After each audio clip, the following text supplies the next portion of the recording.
se o motivo da sua desmotivação é que a sua rotina nem parece sua.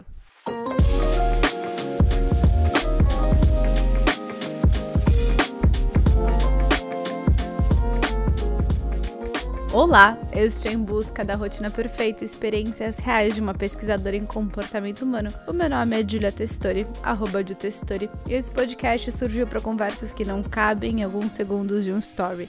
Durante os próximos minutos, você será minha convidada especial para navegar pelas paranoias da minha cabeça, pelas reflexões filosóficas que eu me proponho, pelas minhas pesquisas científicas, comportamentais, que eu acabo fazendo na minha rotina. Tudo isso para tentar entender um pouco mais como alcançar essa rotina perfeita. Que, se você me acompanha há um tempo, a gente já tá com mais de 60 episódios, você já sabe que o nosso conceito de rotina perfeita é bastante avesso à perfeição. Mas cá estou, tentando entender como melhorar minha rotina para que no final do dia eu me sinta um pouquinho melhor, para que no final do dia eu sinta que, poxa, o dia foi bom, as coisas estão caminhando, não estou me levando ao fundo do poço, mas tem um ritmo bastante interessante acontecendo. E no episódio de hoje eu quero conversar com você sobre aquele sentimento de desconexão, de parecer que eu tô cumprindo todo o script. Parece que eu dou check em várias caixinhas, que para muitas pessoas pode ser um grande desafio. Mas eu mesma me encontro hoje com um trabalho muito dos sonhos. É óbvio que tem coisas boas e coisas muito ruins, tem coisas que me tiram do sério, tem coisas que são desagradáveis, tem coisas que, enfim, não é tudo mil maravilhas, mas por muito tempo eu sonhei em ter a rotina, pelo menos de trabalho que eu tenho hoje. Eu finalmente encontrei um esporte que faz sentido, uma rotina de treinos, e caso você não tenha assistido, tem um episódio só sobre a minha rotina de treinos, falando enquanto uma preguiçosa de carteirinha.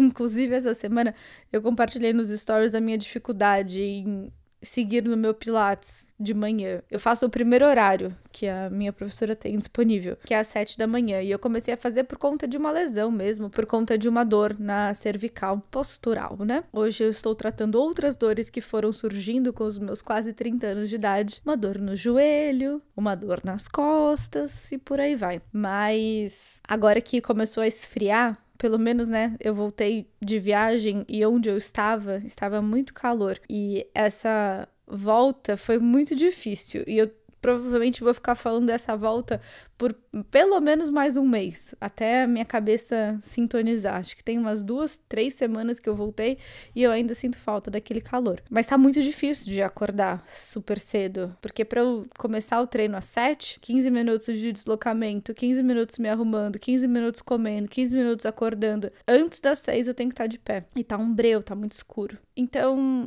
enfim, eu não sou a pessoa mais ativa, não sou a pessoa que desde pequena gostou de treinar e é dos esportes, mas eu consegui, finalmente, Senhor, consegui encaixar na minha rotina um tempo para que eu não me enquadre na categoria de sedentária. Tem algumas questões, talvez, mais de uma área intelectual que ainda me falte um pouco. Eu tenho as minhas formações na graduação e uma pós-graduação, mas ainda tenho um sonho aqui latente de retomada do mestrado, mas sinceramente eu tenho pouca coisa para reclamar da minha rotina. Só que eu me peguei um dia desses bastante insatisfeita, não porque eu sabia exatamente o que estava errado, mas eu não estava me sentindo muito conectada com a minha rotina. Isso estava me deixando um pouco desmotivada, isso estava fazendo com que eu desengajasse de atividades que antes eu gostava. Então, se talvez você estiver numa situação de estar cumprindo uma rotina bastante funcional, bastante aparentemente ok, mas que mesmo assim parece que falta algo, nesse episódio eu te proponho um olhar bastante diferente e eu separei algumas pesquisas que demonstram o meu ponto para você. E não só isso, agora nessa retomada com a segunda temporada do Em Busca da Rotina Perfeita, a gente tem no final de cada episódio o meu diário de campo e eu testei isso que eu vou trazer para vocês e tem dado bastante certo.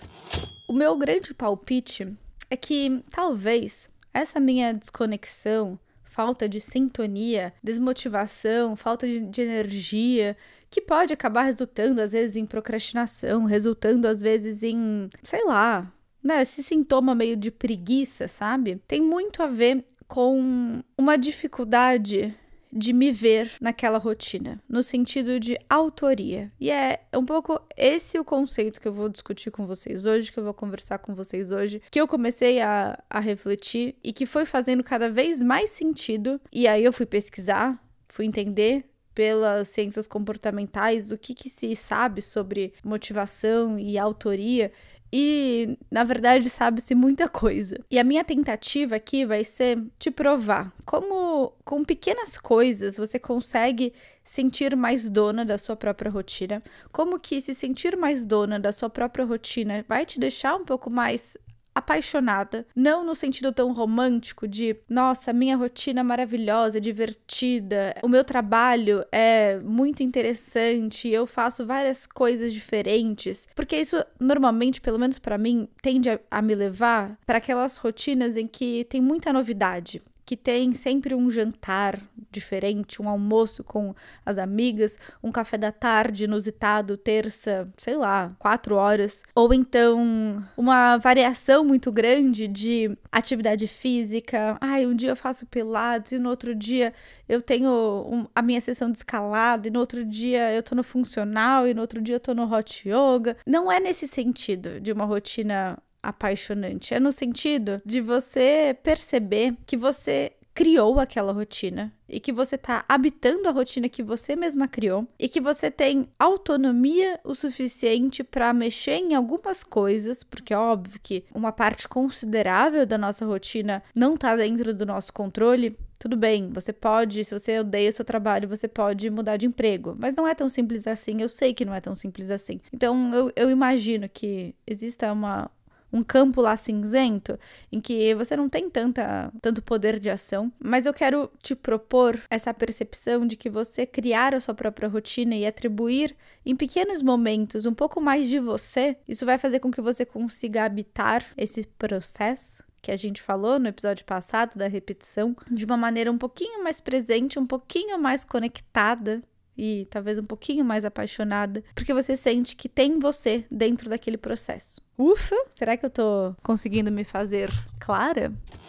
Toda essa minha piração começou quando eu percebi que eu adorava fazer estranhices na minha rotina. Como diz minha mãe, inventar moda. E eu sempre gostei de fazer isso, mas eu nunca entendi muito bem o porquê. Por exemplo, tem dias que o Arthur acorda e vai até o escritório, isso, sei lá, 6h30, 7 da manhã, e ele sabe que eu já acordei, mas ele leva um susto, porque eu estou no breu, no completo escuro, não completo, porque tem normalmente uma luzinha junto comigo, sei lá, aquelas luzinhas, eu tenho uma luminária com luz quente, pra mim me lembra um pouco aquela luz que choca ovos, né, que, enfim, é chocadeira, porque ela é quentinha, assim, e deve ter, sei lá, deve ter alguma coisa a ver. Mas é uma luz quente que ilumina e eu coloco embaixo uma vela. E aí normalmente fica aquele quentinho, iluminadinho, com um cheirinho gostoso. Mas eu deixo só aquele fiozinho de luz. Quando eu morava com os meus amigos em São Paulo, o Felipe, que era muito do 5am Club comigo, levava um susto.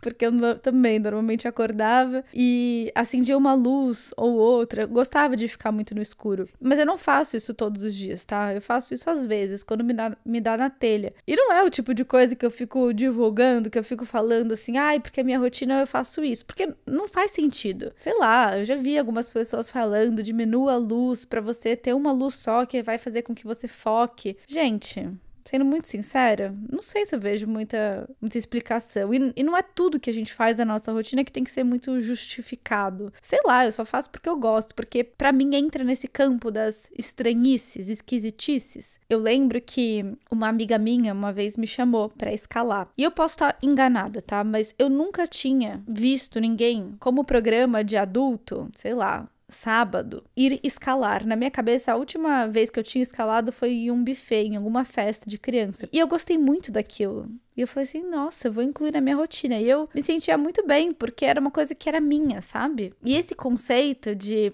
ai, sei lá, o meu hobby que ninguém pode ter, é muito brega, gente. É muito triste. Mas em algumas situações eu carrego isso. E nessa espiral que eu passei nesses últimos meses de me desencontrar da minha rotina, eu fui encontrando de volta um pouco de sentido nessas minhas esquisitices. Nessas coisas como, por exemplo, eu descobri que agora no inverno eu adoro acender a lareira, fazer um bolzinho de comida e sentar na frente da lareira, colocar um vinil. Pode parecer uma coisa hipster, uma coisa, nossa, como ela é aesthetic, mas a prova de que, sei lá, isso morre ali, é que muitas das vezes que eu acabo fazendo isso, eu ou não tô com ninguém junto, ou então, sei lá, não é como se eu fosse tirar uma foto e gravar, mas eu me sinto muito bem naquele momento. Teve uma época que eu quis implementar na minha rotina toda terça-feira, 4h30 da manhã, ir no CEAGESP pra comprar flor. Tipo, por quê? Ai, vai ter algum sentido? Eu poderia ficar falando sobre isso? Meio que poderia, mas era uma esquisitice minha que eu queria guardar comigo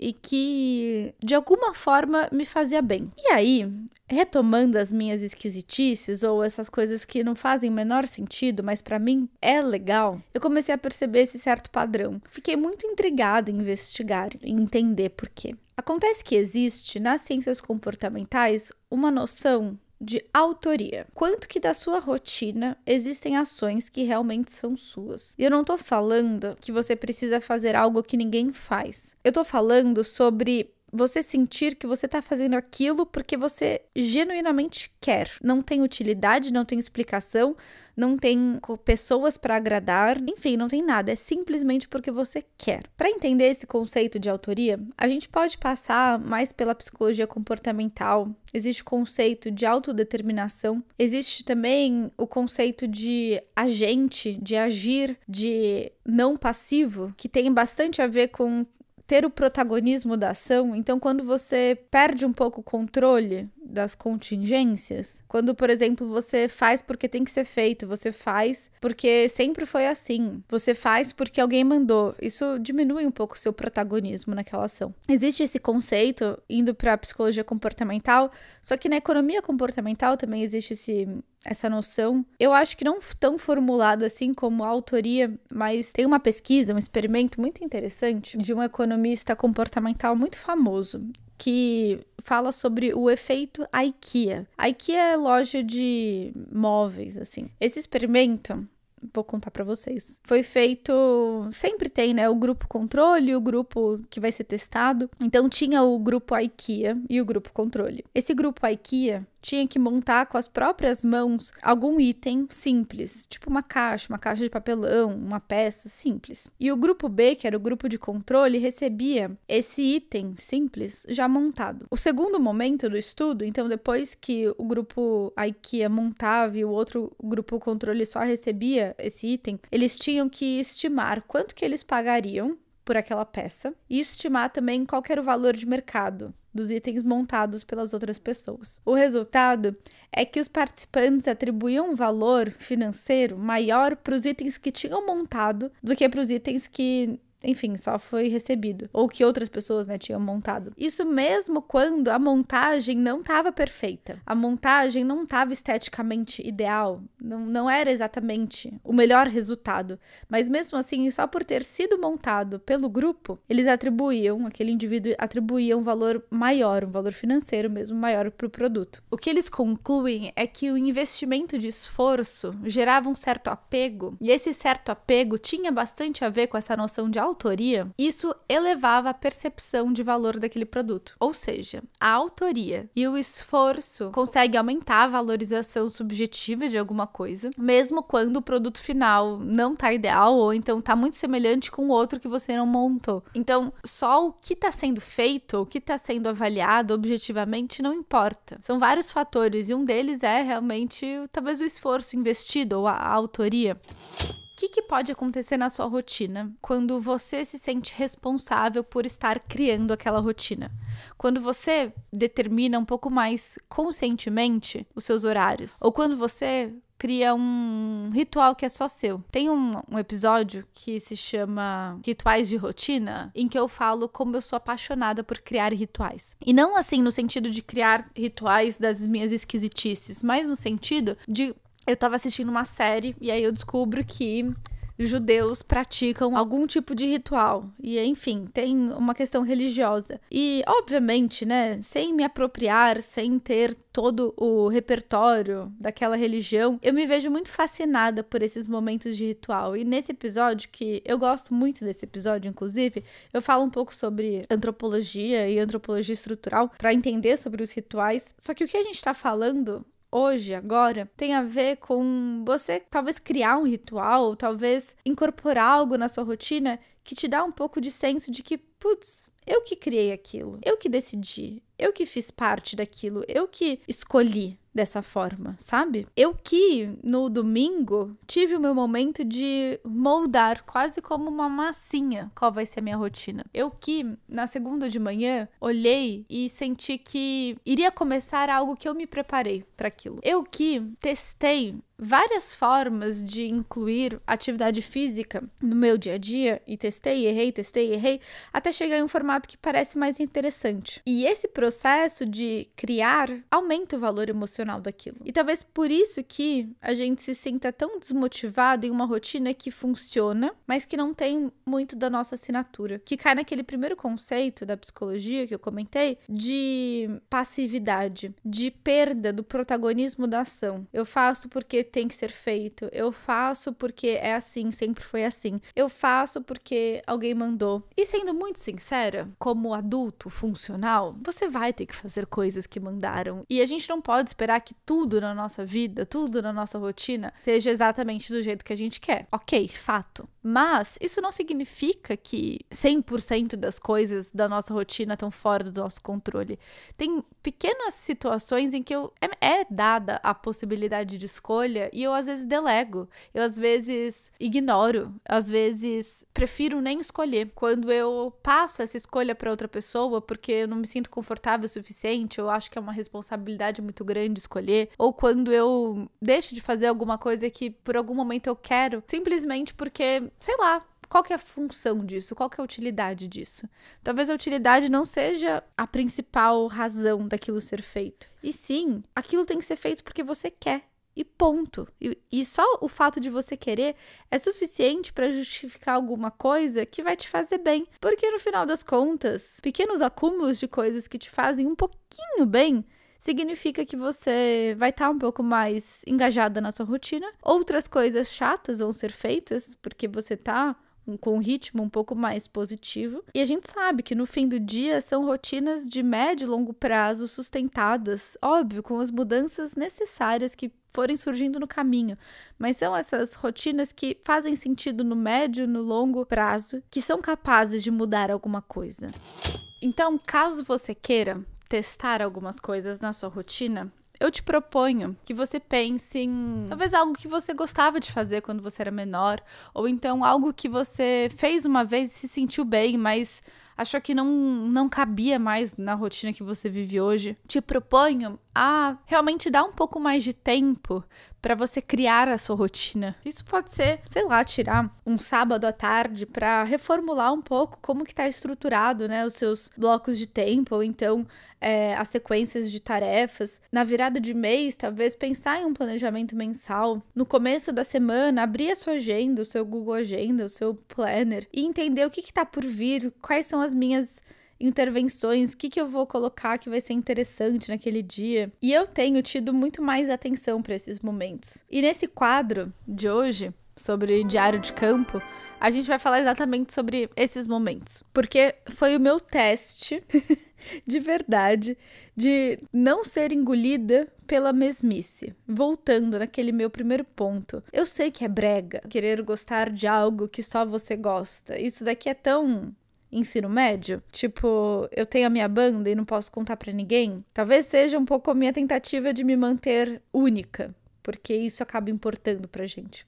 Mas não nesse sentido. Mas você concorda comigo que uma esquisitice só é esquisitice se poucas pessoas fazem? Talvez seja até por isso que quando eu comecei a escalar, e eu gostava muito, muito, muito dessa atividade, de pensar em viajar. Eu fui já viajar para escalar, passar o final de semana escalando em Ubatuba, no interior de São Paulo. Mas a partir do momento que eu comecei a ver outra pessoa, uma terceira pessoa que cria conteúdo, né? Enfim, que posta sobre a rotina também no Instagram, nos stories, comentando que tava escalando, eu já pensei, putz, perdi a minha esquisitice. Antes eu falava que eu escalava e era uma coisa tão diferente. E agora não é mais. E óbvio, eu parei de escalar, talvez não por causa disso, né? Porque eu me mudei, onde eu moro hoje não tem espaço de escalada, não tem ginásio de escalada. Mas talvez um pouquinho disso.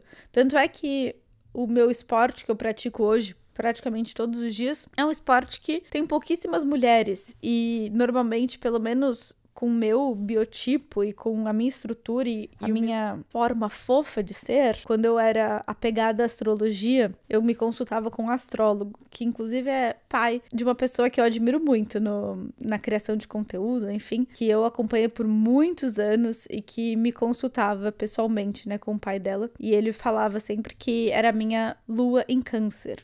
E ele falava, é óbvio que as pessoas vão te achar fofa, você tem a lua em câncer. Hoje em dia eu sou completamente desconectada do mundo da astrologia, porém, exato, é a minha lua em câncer, que me faz ser uma pessoa pouco provável de praticar o jiu-jitsu. Mas eu adoro, eu sinto que é uma esquisitice minha. Quando meu irmão chega em casa e me vê num canto, meio deslocado do jardim, almoçando, só pra pegar um feixe de luz, eu fico muito feliz, porque eu sinto que eu tô fazendo uma coisa um pouco inusitada. Inclusive, nesse meu diário de campo dessa semana, eu vou dar vários pontos positivos para esse meu hábito, porque eu tinha o hábito de almoçar e jantar assistindo TV. E era um momento muito gostoso, porque eu normalmente assistia MasterChef, era um momento que eu podia, por uma hora, enfim, né, fazer o que eu quisesse, sem me preocupar muito com o trabalho. Era uma hora meio sagrada, assim, pra eu poder descansar. Só que acontecia que eu ia mergulhando no mundo da preguiça, e era tão difícil, quando dava uma hora, voltar pro trabalho, que por conta de um pedido do Arthur, a gente parou de assistir TV. E eu fiquei meio brava com isso, porque eu gostava muito desse meu momento de preguiça no meio do dia. E aí eu descobri que eu amo ficar caçando cantos com bastante luz e bastante sol batendo. Tipo, tanto sol que eu tava, igual eu tô agora, super agasalhada trabalhando, e eu tenho que ficar de regatinha, porque o sol tá intenso no meio-dia. Talvez isso nem seja tão bom assim pra minha pele, mas enfim. E esse tem sido um hábito que a gente mudou. Deve fazer uns 4 meses já, e que mudou, assim, real oficial, não teve volta. E que ele me faz tão bem, mas tão bem, mas tão bem. E não foi difícil, porque a gente fica conversando, então acaba sendo um tempo de qualidade importante. Diferente da noite, né, que tirar a TV antes de dormir é pedir demais pra mim. Eu comecei a incorporar um pouco mais na minha rotina esses momentos. Isso não acontece sempre, né? Mas esses momentos em que a gente janta na lareira, ao lado, né? Na frente da lareira, em que eu coloco uma música em vinil. A gente foi viajar agora e eu trouxe um garimpo de alguns vinis bem aleatórios e esquisitos, tipo um jazz alemão gravado na França. Por quê? Ah, é porque eu quero ser diferente, entendeu? Eu sei que é brega querer ser diferente, mas todo esse episódio talvez explique um pouco disso. É por isso, inclusive, que eu comecei a acordar super cedo quando eu tava no meu mestrado. E eu adorava isso, porque, assim, pelo menos em casa, ninguém acordava esse horário. Era meio pós-pandemia, então muita gente estava trabalhando remoto, né? Óbvio, dentro da minha bolha, que trabalhava muito, que tinha trabalhos muito administrativos ou financeiros, né? Por conta da minha graduação. E eu tenho muitos amigos que trabalham em escritório, em banco, em empresas. E não tinha, assim, muito por que acordar cedo, né? Eu tenho toda uma explicação do porquê eu acordava cedo. E fazia muito sentido, mas era principalmente porque eu gostava.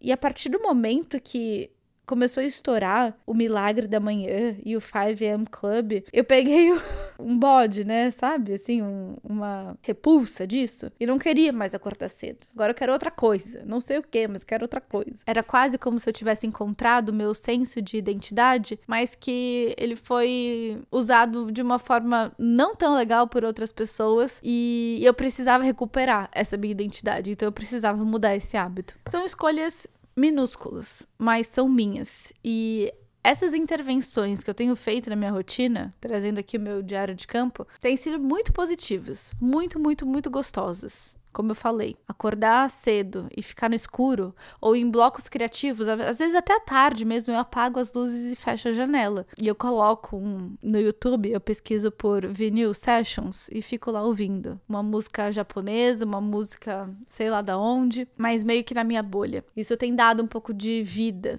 à minha rotina. Isso tem me reconectado com a sensação de que eu tô fazendo aquilo porque eu quero. Pura e simplesmente porque eu quero. Porque essa rotina é minha. E eu posso me dar essa liberdade em pequenos momentos. Porque eu já tenho que me doar em tantas esferas, eu já tenho que seguir tantas coisas que são ditas. Pelo menos a forma como eu vou trabalhar, ou então a forma como eu vou organizar minha semana, ou então a forma como eu vou almoçar, eu quero escolher.